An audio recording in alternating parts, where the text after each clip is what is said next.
Badyaw girl na inay sa Cool Pals joke? Bakit wala pa po ako nakikita sa news na nasa lantang badyaw? Sobrang gigil na gigil ako ngayon nung napanood ko yung video. Grabe kayo sa mga badyaw. Bumili ng 100k worth ng aso tapos nung umingay, ibebenta? Binibenta ko na sila lahat due to maingay. Nakakadis. Well, ikaw din eh. Mga kumakahol kay Apple David, kakasuhan daw niya. Huwag ka na maging YouTuber, wala kang mararating. Changing from 8,000 qualified watch hours. Ito ating papabalita na ilago atin agad simulan. Ako nga pa si James Yapper para magatid ng balitang ina. Pasimulan muna natin na isang joke itong mga balitang ina. Kasi kamakailan si Rita Gaviola o mas kilalang Badyaw girl ay nainis sa isang viral podcast clip from the Cool Pals. Cool Pals. Specifically kay Nonong sa kanyang comment at joke sa mga badyaw. Pakinggan muna natin. So ito yung kanyang reaction dito. So for today's video mga Mariko, meron akong sasagutin. Sobrang nanggigigil ako ngayon. Naiiyak na ako. Kasi meron May akong music pa. napanood. Grabe kayo sa mga badyaw ha. Grabe yung gigil ko. Actually, PDD siya before. So ipapakita ko muna sa inyo yung video mga Mariko. So para natin kinainisan yung comment. So ito yun. Sa episode 1 of 2014. Kasama si D-Zone. Bakit di ba lagi po tayong binabaha? Bakit wala pa po ako nakikita sa news na nasa lantang badyaw? Kasi di ba nasa labas sila? Sanay sa tubig. Lagi nasa ano sila? Flow state yan, man. Flow state. Nasa streets palagi. Pero wala pa ako nakita sa news. Pero pag lumusong ka sa ba, pwede makatapa ka ng Sanay Sanay sa tubig. Tonong kasi yung ano nila, yung tambol nila, floating device din. Yun. Oh, meron PVC, binabano. Kaya pala gawa sa PVC pipe. Oo. Yun yung isang segment na nag-viral na nainis si Rita doon. So pakinggan natin yung kanyang hinanaig. So ito yung sinabi nila. Kung paano nila maliitin yung mga badyaw, kung paano nila maliitin yung mga katribo ko, alam niyo, parang sila pa yung may pinag-aralan, nagiging bobo sila sa mga sinasabi nila. Yung mga sinasabi nila, yung sinasabi ng isang lalaki, pag lumusong ka, pwede ka makatapak ng mga badyaw. Anong tingin niyo sa amin? Basura? Parang layo na. Ako naisip ko doon yung, alam mo yung scene sa Pirates of the Caribbean, yung naglalakad lang sila diretso sa lupa. Ganun ko siya na-imagine eh. Nung sinabi, hindi ko naisip na basura eh. Pero sarili niyang pagka-digest, sarili niyang opinion, okay lang naman. Pero ang layo nun sa feeling kung gusto nilang mangyari. Pero mamaya pag-usapan natin yan, yung depth ng humor, tsaka ng cancel culture, tsaka syempre ng mga offensive jokes, mamaya pag-usapan natin. Grabe yung gigil ko ngayon. Wala kaming ginawang masama sa inyo. Wala kaming ginawang pinakita sa inyo na masama. Tapos sasabihin nyo sa amin ganyan? Gagawin mo kami. Anong ginawa namin sa inyo? Diba? Para parehas tayo. Pareho tayo mga Pilipino. Pareho tayo mga tao. Pero bakit sobrang late ng tingin nyo sa aming mga katutubong badyaw? Walang ginawa sa inyo. Nakakagigil, nakakaiyak. Pero yung sinasabi niya walang ginawa. Alam mo, lahat naman ng tao may kanya-kanya experiences sa iba't ibang mga subcultures or cultures ng Pilipino, di ba? May mga kanya-kanya kayong bias sa Tagalog, Bisaya, Badyaw. May sarili ako experience sa mga Badyaw, sarili sa mga Bisaya, sa ibang mga Tagalog. So, hindi naman parang it's not that deep. Alam ko minsan ang jokes are half meant, pero kasama kasi talaga siya sa kalakalan ng humor o kalakalan ng comedy. Merong mga hindi magugustuhan yun, may mga ma-offend, pero kasama yun. Wala naman kaso dun. Merong mga kaso na lumalagpas na sa isang joke, pero malayo pa yun sa isang sa nangyari ngayon. Ano na yun, pag mga libelous na, defamatory, hindi ka public individual, malayo pa yun. Pero itong specific na pinakita niya, ang layo pa nung kanyang, nalalayuan lang ako doon sa kanyang reaction sa nakita niya, pero hindi tayo badyaw. Baka iba ang dating sa pero pakinggan pa natin. Wala kaming pinakita. Sasabihin nyo sa amin, pwede nyo kami tapak-tapakan? Bakit Grabe, ang bilis na.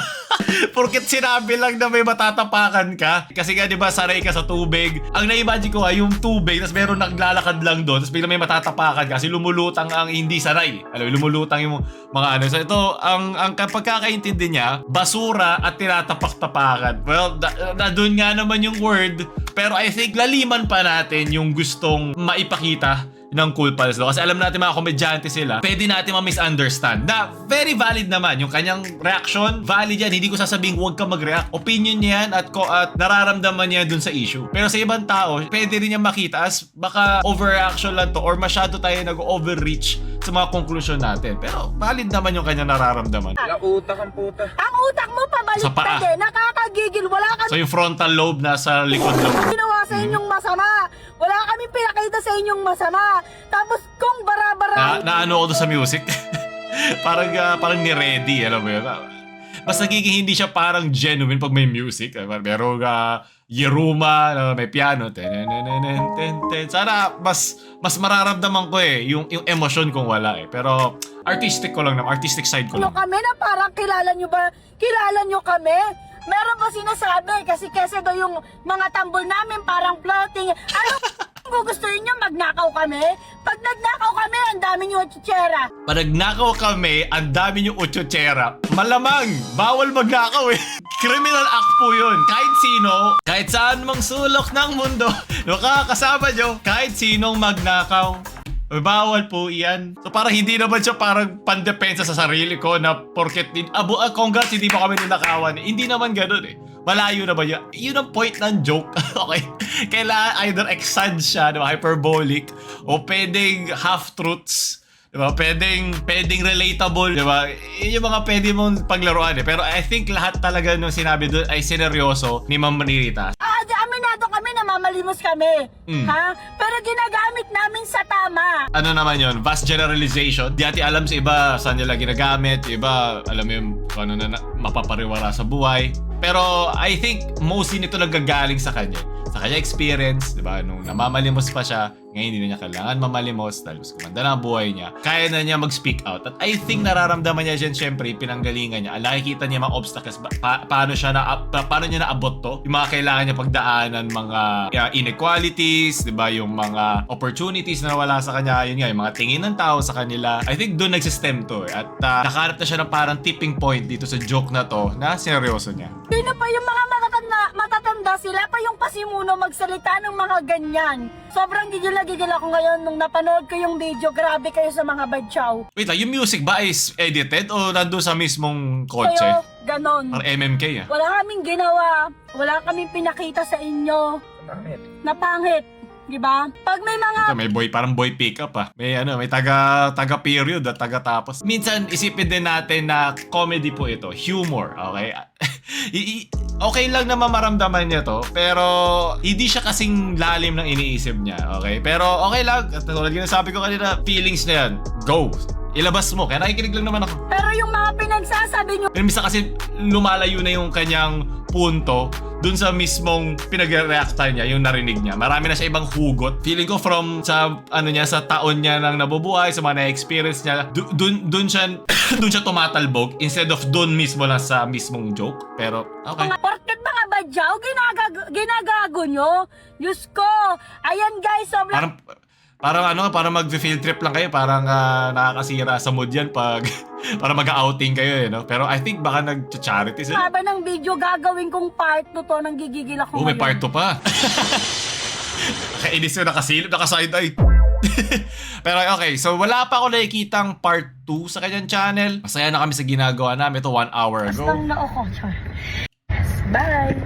So mukhang hindi naman siya galit ngayon. Pero bakit tayo merong One Piece AI generated na gasol? Bakit naman? Bakit tayo gumagamit niyan? Ganda nga kasi nung nagtingin-tingin ako about dito, napag-usapan nila to eh. Ito yung episode 94, The Cool Pal, GB at Nono. Nakakatawa ba o offensive na? Pakinggan muna natin. Ito, minute 16. Pakinggan niyo yung sinabi dito nilang Then, dahil doon, nagkaroon ako ng panibagong point of view doon sa mga ginagawa kong jokes, ganun. Mas nakilala ako ng mga tao doon sa mga nagagawa kong joke. Parang mas makikilala mo yung isang comedian base doon sa mga binibitawan niyang jokes. Doon, medyo naging align yung mga bagay nung nag-start ako doon. Kasi ibang mga komedyante is mas offensive ang humor, iba naman mas skit type humor, may mga iba't iba namang way para may formula yan eh kung paano nila binibitawan yung mga salita nila. Nakakwento ko na before to na mahilig ako sa mga tulad nila Bill Burr or nila Dave Chappelle or sila Jimmy Carr, si Ricky Gervais. So may iba't iba sila mga style. So at makikilala mo din kung anong klase rin silang komedyante based doon. Pero pwede pa kasi silang matuto, pwede pa nila kasair, pwede pa nilang practicein yung kanilang mga monologues at kanilang mga spills pag ginagawa nila yon. Eventually, doon, unti-unti na akong lumalabas doon sa mga observation. Naalala ko yung mga first jokes ni Nonong eh. May alaga siyang pet. As a comedian, as an artist, kailangan It's all about personal struggles, ganun. May boundaries ba kayo when it comes to that? Is there something na parang kahit kayo personally ayaw nyo i-touch about your personal lives or an boundaries opinion ng that you don't humor. wanna touch? Touch by touch. Ano yung boundaries niya when it comes to making material? Before nila sabihin, ako pagdating sa comedy, wala dapat boundaries. Sino naglalagay ng linya kung hanggang saan lang ang isang boundary? Ito pwedeng tawanan, ito hindi. Sino nagsasabi nun? Or kung mayroong mang parang governing body para sabihin yun, bakit siya ang napili? The same way, ganun ko natitin na 1984 pag gumagawa sila ng para pag pinopolis nila ang speech. Ginawan ko to ng book review years before yung 1984, search nyo lang. Ganun din ang tingin ko sa comedy. Yes, magkakaroon ng mga offensive at mayroong mga masasaktan.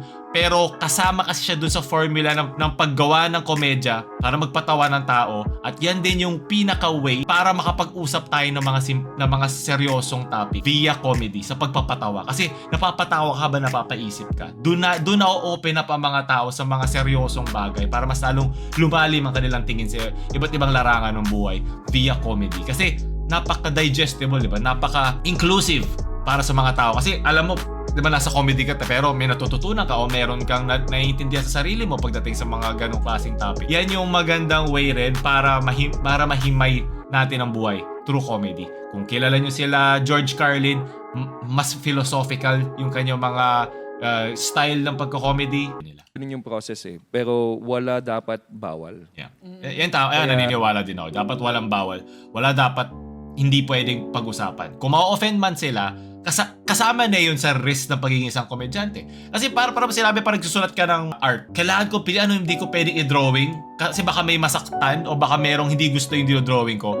Paano ko malalaman yun? Iba-iba tayo ng tingin sa isang bahay. Kung ang tingin ko dito is, alam mo yun, na kailangan itong makita, kailangan itong maramdaman para alam nyo yung feeling nung dinodrawing ko, bakit kailangan kong pigilan beforehand sa isang taong hindi ko naman sure kung hindi nila magugustuhan. The same way na I'm sure may mga badyaw din na natawa doon sa mismong joke niya.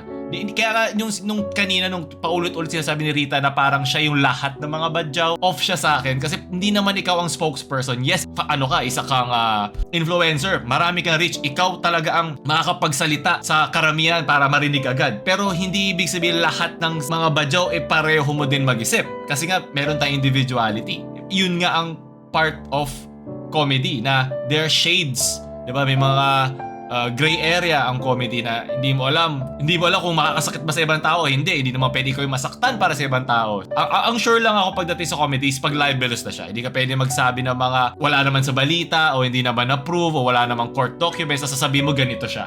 Okay, I think pinag-usapan natin yan. Yung kay Angel David, yung mga nagsasabi sa kanya kung bakit siya kakasuhan. Mamaya pag-uusapan natin yun. So, maganda tong warm-up.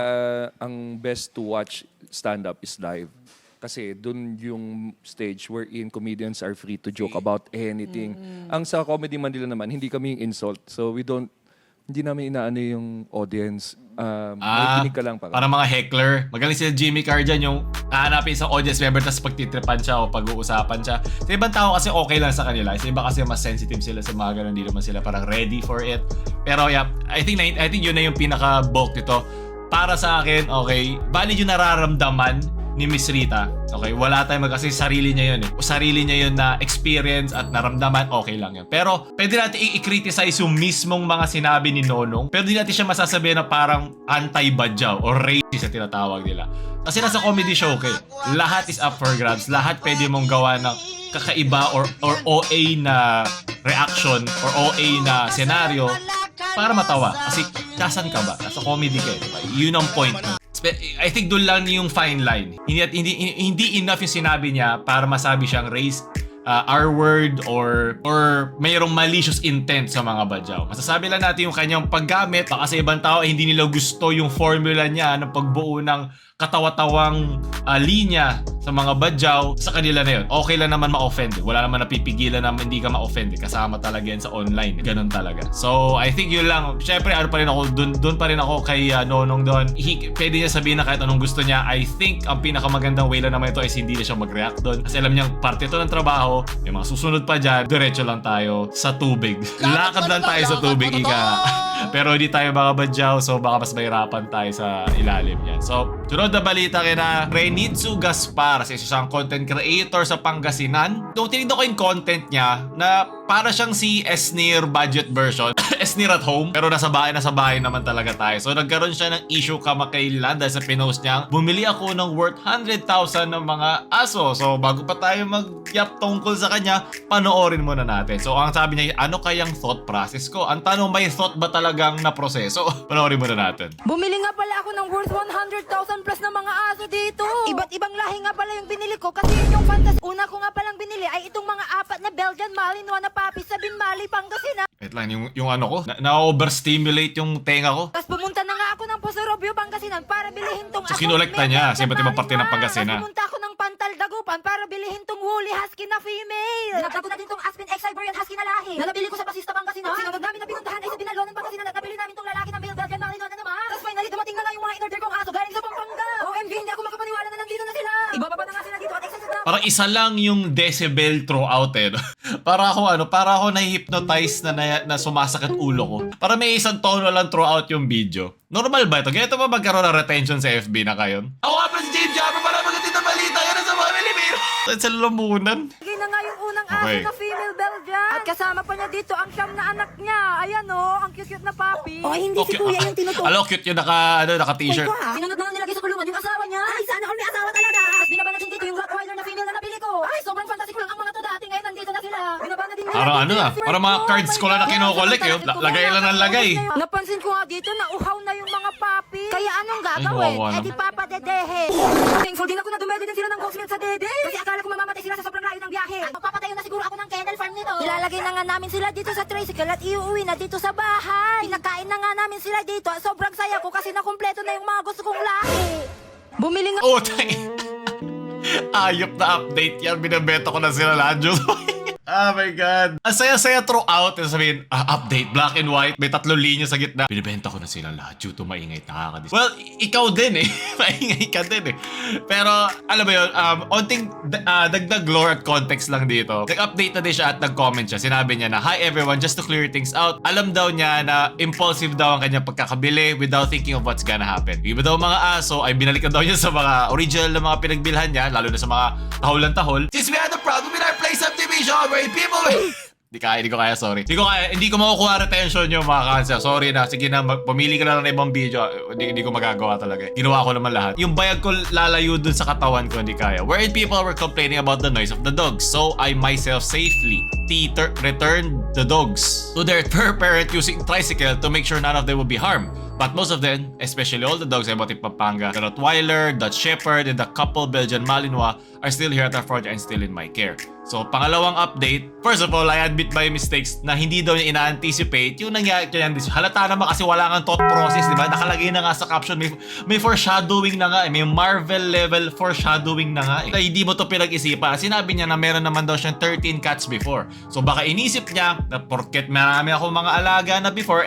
kaya kong panindigan tong pagbili ko na 100k worth ng mga aso. Pero syempre, tandaan natin, lahat ng mga pets, lahat ng mga alaga nating hayop, mapatao man yan, aso, pusa, ibon, mga buhay po yan ng mga beings. Okay? May responsibilidad ka dyan. Hindi yan dahil, naiingayan sa lugar yun, kailangan ko na ibalik. Diba? Hindi yan mga laruan. Kasi yan ay na-stress sa pagdala, pagpunta, para dalhin dyan sa bahay mo, para alagaan mo. Hindi yan para lang subukan magawa yung pangarap mo. Diba? Hindi yan, same logic lang na hindi ka nag-aanak dahil gusto mong sumaya, di ba? Hindi yan investment. Nag-aanak ka kasi sa tingin mo ay panahon mo na para or gusto mo magkaanak. Hindi yan ginagawa na kaya ako mag-aanak kasi sinabi ni tito, sinabi ni tita, o bored lang ako sa buhay, o gusto ko may gusto akong tumapos ng mga pangarap kung hindi ko nagawa. Tapos magagalit ka pag hindi niya nagawa, di ba? Hindi ganon. Okay, ganito rin ang logic na ina-apply natin pag tayo ay kukuha ng mga buhay na naman na gagawin natin mga pets, gagawin natin parte ng ating pamilya. Ganito nyo dapat tinitignan. I was sorry for my babies when they had to suffer stress because marami din na stress sa comment section dahil sa'yo to bring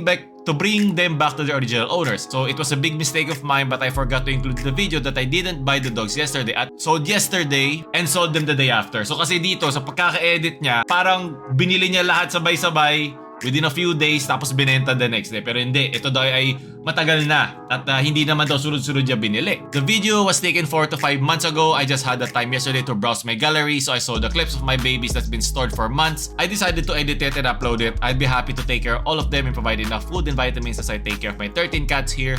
But the thing is, we have neighbors here. Yeah, buti naman iniisip mo rin mga tao sa paligid, di ba? Tama yun. Good thinking. Sana dinagdagan pa natin yung thinking natin. Nandun na eh.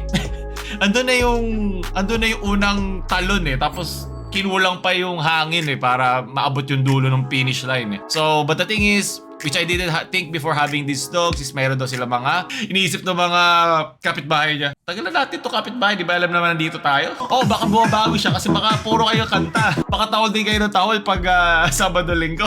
Even how many times you wash the dogs. So kahit na ilang beses sila linisin, ang tae at ang amoy ay hindi pa nila natatanggal. Pero yung pinaka talaga nag-push sa kanya na itigil tong kalokohan na to ay yung ingay na nilalabas ng mga aso. Siyempre iba ang pusa sa aso, hindi naman yan maraming energy, mas low maintenance energy ang mga pusa kumpara sa mga aso. So, I was just so excited to meet these new babies addition to my 3 Aspins and 13 cats. I know they are not toys in collection, but as a person who lives with these people in a village-like place, I also have to give respect and not invalidate their feelings. And the best thing I could think of is to bring them back to their owners is a lack of finance of providing them a new home. I did not buy them in a day and sold them the day after. I was with them for months, but still the memories I had with my babies for a short period of time is a treasure. Again, I'm sorry that my video made you sad as...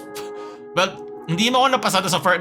Nasad ako bilang isang tao lang na common sense, ganun karami sa isang lugar na hindi naman specialized para mag-hold ng ganun karami. Diba? Hindi ka naman para nasa isang mansion mag-isa sa gitna ng isang island na gumagawa ng Mr. Beast challenge. Tapos gagawin mo yon. So, I think yung mga tao na nagko-comment sa'yo about sa mga ginawa mo ay i-take mo na lang as constructive criticism, lalo na dito sa sinabi ng Island Rescue Organization. Maganda to sinabi nila kasi tulad ng mga sinabi ko kanina, dogs are not collectibles, content props or temporary possessions na ina-acquire natin kasi gusto natin ng ibang breed. Hindi yan parang iba't ibang card na gusto mo o iba't ibang mga figures na gusto mo na parang wala silang buhay na hindi tumitibok ang puso niya. Pero ang gusto ko dito, tumibok yung kokote niya nung ginagawa niya ito. Sinabi na, so in-acknowledge din naman nila na buti at alam mo na maingay sa isang lugar na marami mga aso. Pero yun nga, ang pinaka-concern nila ay yung idea na pag bumibili ka ng mga aso, gusto mo sila i-rehome o ibenta sila, wala nang problema dun eh. Dahil inconvenient na o parang may ibang tao kasi na sinabi na ingayan sa'yo, ibig sabihin hindi ka handa para ipaglaban sila. Hindi ka handa para kumpletuhin yung mga responsibilidad mo sa kanila na alam mong maingay sila, sana mas malaking lugar or ang meron ka o ibig sabihin hindi ka pa ready para magkaroon ng ganong kalaking responsibilidad. Kasi nga nasa isa kang lugar na hindi naman fit para sa ganun karaming mga hayop. Rehoming can absolutely be the responsible decision when an animal is genuinely in an unsuitable environment. But it should be done because it is in the dog's best interest. Hindi dahil hindi na siya fit sa sa plano na isang content creator. So sana may opportunity daw ito na maalala sa lahat ng pet ownership ay hindi parang collection, hindi parang trip-trip lang. Ito ay isang lifelong commitment dun sa hayop na meron kayo. We say this not to attack, but because animal advocacy also means speaking up when we see practices that could unintentionally normalize the idea that animals can be acquired and passed around whenever circumstances. Walang trip-trip lang. Kaya rin nagkaanak ka. Sino love mo? Mami, daddy? Mami! Okay, next. Parang ganun yung feeling. So, a dog is not a collection, a dog is a commitment, a dog is a life. So, sana matuto ka dito. Isipin mo na lang, no, mayroon isang timeline na hindi mo naisip i-edit to at hindi ka nag-viral ng ganito. Pero mabuti na lang din. At least ngayon, alam mo na sa sobrang dami nag-comment, 10,000 comments, alam mo na ang bugso ng utak na ibang tao pa nakakita ng ganyan. Sana matuto ka rin dito. Diba? Nagsimula ka content creator para ka nga sneer. Gagawa ka ng mga skits. Diba? So, ito yung una mong malaki ba ata na viral. Sana natuto ka rito at sana gamitin mo yung engagement na ito sa ikabubuti mo in the future. Kasi ako, naniniwala ko na lahat na nagkakamali sa simula ay pwede matuto. Pero ikaw na bahala dyan. Ayoko manggaling sa akin. Sunod na balita na. So, kung yun ay mga tahol ng tahol, ito naman kay Apple David, kung kilala nyo siya yung sports reporter na nagkaroon na merong relasyon sa isang basketball player na si Chad. Nakakatawa yung name, Chad. Na 18 years old at siya naman ay 33 years old. So, yung meron siyang pinost na ang nakalagay ay papunta na tayo sa exciting part. I already said it before that everyone on social media, personal or dump account, are covered by the law and can be traced. Too late to delete comments now. I'll see some of you guys soon. Keep safe, everyone. The day after 24 hours, pinalitan niya, ang nilagay niya ay thank you for the engagement guys. Heard your comments, all of them are appreciated and noted. Sa pagitan kasi nila, kasi marami mga memes tungkol sa kanila na parang ito yung 18/33 na rating, na may mga ganong bagay. Yung kanilang age gap ay may mga malaking kritisismo at nami-meme online. Pero ang magandang tanong dito, meron ba talagang bearing o meron ba talagang substance ang pagkakaso sa mga tao nagko-comment sa relasyon nyo? Sa pagkakatingin-tingin ko online, hindi ako lawyer, okay, pwede kayo magawa ng sarili yung due diligence. Ang mga kritisismo o pang-opinion sa isang individual, lalo na isang public individual, ay mahirap ilaban ang isang cyber libel case. Pero lang, pag may mga comments doon na hindi na opinion, na pag sila ay nagsistate na ng isang factual defamatory statement. For example, sabihin ng isang tao na, nung 17 yan si Chad, ganito ang ginawa mo, kaya kayo nagkaroon ng ganyang relasyon. Yung G-word, di ba, na tinatawag. Pag may mga ganun ka na ng mga sinabi sa kanya, sa comments, meron na siyang case. Okay, meron siyang pwede ilabang kasi sinisira mo yung reputasyon niya. Okay, ngayon, napag-mimix kasi na yung mga simple opinion lang na sinabi ko na, yung kanilang relasyon. Opinion ko yun eh. Okay, meron kang protection sa batas doon. Kasi opinion mo yun. Lalo na isang public relationship, meron kang pwedeng sabihin doon. Pero pag lumagpas ka na doon sa linya ng isang opinion, sa isang factual statement na gusto mong ilaban or na gusto mong gawing factual accusation na sa kanya, doon na siya may grounds. Ngayon, malay natin, strategy din niya to para magkaroon ng chilling effect na baka isipin ng ibang mga syempre hindi naman magaling sa batas na ibig sabihin, hindi na ako pwede mag-criticize sa kanya, hindi na ako pwede magbigay ng opinion sa kanilang mga relasyon para nag-post sila sa gas, hindi ko gusto nakikita ko. Yun yung parang nami-mix and match natin. Pag iibahin nyo yun, pwede kayo mag-comment under, nakabukas kayo yung comment section niya public individual nga siya pwede kayo mag-comment about it. Pero pag huwag kayo lalagpas sa mga defamatory na false accusations na gusto nyong iparatak sa kanya. Wala kang proof kasi. Meron kang parang vibe, pero wala kang proof under the law. Wala sa korte kang pruweba. So yun yung I think gusto niyang mapag-mix and match para ma-lessen siguro yung bashing na nakuha niya o yung, ewan ko, parte nung bashing niya, engagement niya diba na pinapinost niya So, hindi ko maintindihan ano nangyari. Parang kinakain ba siya ng comment section or hindi pa ba siya sanay sa social media? Or baka nasa loob lang tayo ng isang plano niya? Hindi ko alam. So, mag-iingat lang kayo sa mga sinasabi niyo online. Tandaan niyo, digital footprint. Ang kritisismo at opinion, at tagal ko na ito ginagawa, social commentary ay protected ng batas. Pero tandaan niyo, hindi ka protected. Pag nalalagpasan mo na yung fine line na isang simpleng opinion at kritisismo sa isang public accusation, sa isang public factual accusation sa isang tao. Kailangan mo ng pruweba doon kasi pwede kang makasira ng puri. At isa na yun sa mga grounds para makapag-file ka ng kaso pag may paninirang puri or paninirang reputasyon na nagaganap. Kasi baka illegal intimidation or yung chilling effect lang na nagiging epekto nito. Pero syempre, meron talagang batas ng cyber libel under ng RA 10175 sa batas natin na pwede niyang gamitin pag lumagpas ka na sa mga comments sa kanya. Pero yung mga jokes, yung mga biro, walang way para mahirap tumagal sa case evaluation, sa evaluation of merits, kung tatagal ba yung mga ikakaso niya sa iba't ibang mga tao yan. Pero hindi naman niya kailangan kasuhan lahat. Kasi parang diba mga joke na iba, lahat yung babayaran niya, ikakasuhan niya yung libo-libo, milyon-milyon na nagana. Hindi. Kailangan naman niya ng iilan to prove na itong mga sinabi na to ay hindi na pwedeng gamitin sa akin kasi you will lose in court. Yun yung gusto niyang, I think, ipanalo. Hindi ko alam kung anong parang sinabi siguro ng lawyer sa kanya na wag mo na i-post yun. Hindi ko alam hanggang saan yung legal ramifications ng ginawa niya para palitan niya or kung meron talaga o wala. Di natin malalaman. Doon lang sa mga tao nag-comment sa kanya. Ngayon lang nga ito dumaan sa feed ko So, gusto ko malaman ano yung mga comments na sinabi sa kanya. Ako meron na akong mga onting naiisip na parang lalagpas sa line of bilang isang opinion o kritisismo sa kanya at I think yun lang yung gagamitin niya. Pero yun nga, dahil karamihan naman tao nagdo-doom scroll lang, hindi alam na ano yung difference ng isang opinion sa isang factual accusation sa isang tao na pwede makasira ng puri niya, meron na siyang legal basis doon. Pero yun nga, we will see in the future. Sunod na balita na ito, dahil hindi maasahan ang ating gobyerno, meron tayong isang taga-Etiba na gumawa ng sarili niyang paraan na magkaroon ng flood control sa sarili niyang lugar. Kasi ang tagal nung sa atin So, pinapakita nito yung pagkinumpara ng billion-billion na project versus sa simpleng common sense at pangangailangan ng tao na sana nakukuha natin sa mga matataas nating opisyalis. Game! Tingnan natin, titignan ko lang tubig. Nag-viral ito at na-news din ito. Nakataas na. Tinatanong sa ano yung ginagamit yung material. Kung nakita nyo kanina may onti nagli-leak eh, no? Dito sa patio tabi onti. Pero isipin mo naman yung dami ng tubig na dumadaan kung wala yan. Agay na lang kulang. Ay, umina, agos, oh. Kanina, tanlakas eh. Ha? Labas yun na yung alak. Ito lang yung pumapasok sa kanila. Humina pa raw yung agos, pero napakalakas. Mas marami agos ng perang nanakaw kesa, diba, compared doon sa nakita natin umaagos na tubig ngayon. Ang napakasakit na metapora. Buti na low tide. Buti na low tide.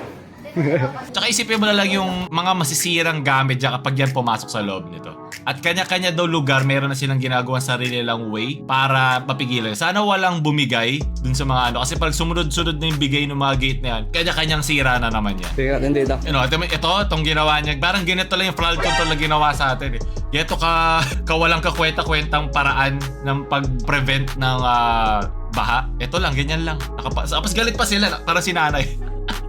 Parang galit pa yung mga nagnakaw sa atin na, di pa kayo masaya dyan? Low tide na raw. Nag-low tide. Parang ako naka first person sa GTA yun. Sino yun doon sa dulo? Ako matagiliran ako dyan ha. Dapat lagi ng basahan. Akala ko ito eh. Akala ko nasa isang game. Kung POV na to. Ship. Tara bumilis. Ayan, tapos sinabi niya dito na sa mga nagtatanong, ito yung mga pagharang namin sa Eskinita at may kanya-kanya rin po kami sa bawat bahay namin. Yung mga material na ginamit ay tubular, plain sheet at nakarebit at foam. Pag talaga, kailangan mo gagawa ka ng paraan eh. Pag ayaw may dahilan, pag gusto may paraan. Ito siya before.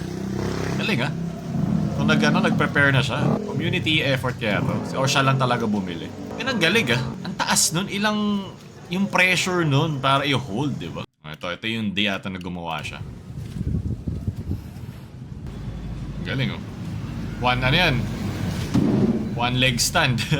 Parang kinuha na sa mga tindahan eh. So, pati yung kabila. Kasi yung kabilang gate may opening eh oh. Balikan nga natin eh. Balikan natin yung katapat na kanya ng binidyoan. Or kung pinasok. Kung may aso doon, ilayo nyo kay Rayan. Baka pick upin din niya yan. Kulang pa. Ito para di pumasok sa gitna. Okay. Tingnan ko nga lang ulit nung tinaas niya. Pinasok na yun, oh. No, pick up eh. Oo nga, wala na to. Parang inayaan na. Gate. Pero sila hindi pinasok. Okay. So, di ba, saludo ako sa mga Pilipinong gumagawa ng paraan. At pangulig, so wala pag-usapan ito. Gusto mo pa ba maging YouTuber? At kamakailan nagkaroon ng update ang YPP Ads. Ito yung paraan namin para kumita sa YouTube. So starting February 1 of next year, we're introducing updates to the YouTube Partner Program para ma-reflect na yung makabagong paraan ng paggawa ng content at pagpanonood ng mga tao ngayon. So gusto nila maging sustainable at long-term growth para sa mga YouTubers at para sa sarili nila. Mag-iiba na ngayon ang threshold ng mga bagong creators na papasok sa YPP, changing from 8,000 qualified watch hours. Ako na nag-start ako, 4,000 lang. In the last 65 days or 20M qualified shorts views in the last 90 days. In addition to still needing 1K subscribers. If you're already in YPP, your status is not impacted by this update. So there are no changes to the eligibility requirements or fan funding. Ito yung mga iba pa nilang paraan para kumita. Pero yung basic lang na ads, yung karamihan ng pagkakakita ng isang YouTuber, doon sa simula, yung unang linya nga dito.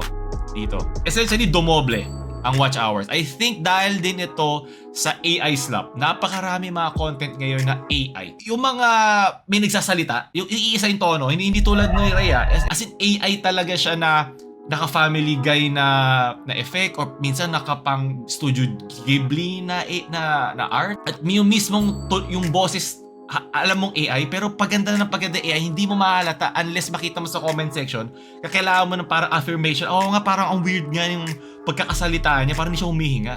So I think ito yung way nila para makasabay dun sa mga AI, ng mga content creators. Pero dahil din dito, yung mga taong gustong maging parte ng YouTube ay mapipilitan na tuloy gumamit ng AI kasi kailangan ng extra, alam mo yun, firepower para makasunod dun sa laki pa ng kailangan mo na dami na watch hours. Tandaan mo in the last 365 days. So ibig sabihin, pag natapos yung 365 days yun, umuurong lang yun. Hindi yun para, okay, meron na ako sabihin natin 7,999 na watch hours. Pag ikaw lumagpas na ng 365 days, uurong na naman yun, bumababa na naman. So hahabulin mo na naman hahabulin. So pahirap na naman ang pahirap para mapasok ka sa YouTube Partner Program. So yun yung mas nakakalungkot dito. Para more pressure sa mga taong ayaw gumamit ng AI sa kanilang paggawa ng content. Para makasunod lang dito sa sobrang taas na parang qualification, napipilitan sila gumamit ng AI para dumagdag yung kanilang production. Kung ang kanyang way ng paggawa ng video ay one week lang or isang buwan, kakailanganin niya gumamit ng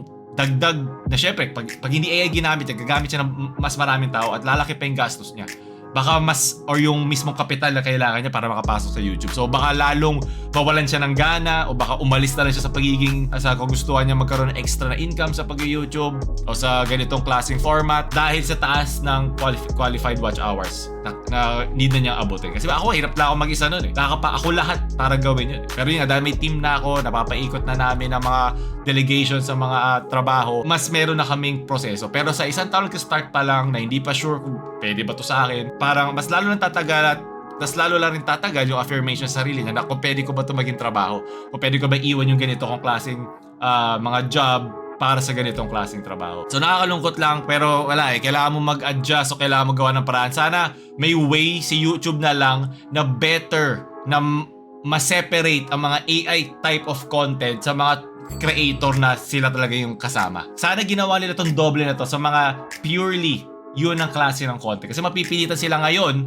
di ba, positively, magbigay ng human part sa sarili nila instead of purely AI. Pero nangyari pabalik, yung human mapipilitan mag-AI kaysa yung mga nag-AI mapipilitan mag-human. Kasi basura pa din yung AI na algorithm or checker ng YouTube or ng Google sa paghahanap ng mga tunay na tao sa likod ng mga channels nila. So, medyo minadali para sa akin tong bagong partner program na ginawa nila. Mas nakakasakit lang ito sa mga bagong content creators. Sa mga sana baka meron tayong mas alam mo yung mga next na mga fun na mga content creators na may bagong niche sila ma-unlock pero hindi na sila mabubuo kasi from the start pa lang, mawawala na sila ng gana kasi sobrang hirap maabot at hindi na sustainable para sa kanila. Inaabot pa rin maging isang YouTuber. Sana hindi kayo mahinaan ng loob. Sana gumawa na kayo ng paraan na maabot yan. Baka mapilitan na kayo mag-AI. Hindi na ako magugulan kung mapipilitan kayo. Pero sana kung maabot nyo man after, huwag nyo gamitin para yun yung pinaka-lifeblood nyo. Sana support lang siya. Pero sana mas maganda rito, gawa na lang ng paraan ni Google na ma-detect lahat ng mga gumagamit ng pure na mga AI content na slop na paulit or regurgitated lang na mga script doon sa chat GPT tapos papagawan. Meron nga mga tutorial how to do it. Makikita yung sa online Kasi gano'n na siya parang factory made na parang meron na talagang format, gagawin mo na lang Para kay Mr. Beast meron ka na talaga sinusunod lang every time. So nakakalungkot lang So, ito na pala tatapos sa ating balita na ako nga pala si James Yapper. Sana huwag kayo like, share sa mga ganito magdalitaan niyo. Friends, huwag niyo ko naman subscribe. Wala akong hininga. James Yapper na mamahalam. Ako nga pala si Paolo. Ako nga pala si James.